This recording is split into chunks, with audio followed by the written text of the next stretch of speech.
Hi, I'm Kent Sherman, Senior Editor here at CNET.com. I'm Donald Bell. And we're here with our very first look at the Apple iPhone. It does have a touchscreen. It's pretty unique on a cell phone, and there are absolutely no buttons except one right down here that takes you back to the home menu. Heard a lot about this virtual keyboard. That pops right up.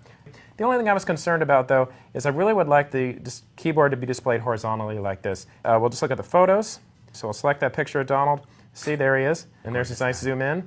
And pinch your fingers together, and you can see the picture gets close.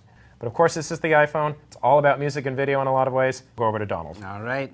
You can find your music. You can turn it into landscape mode here. You can flip through your music using cover flow. Find an album you want to play. Double click on it. Find the track you want to play. Click on that, and it's already playing. It's a great device. I just wish it was a standalone iPod. What's wrong with the phone? The phone's great, but sometimes, you know, you just want to be alone with your music. Phones are good. And that's your very first look at the Apple iPhone.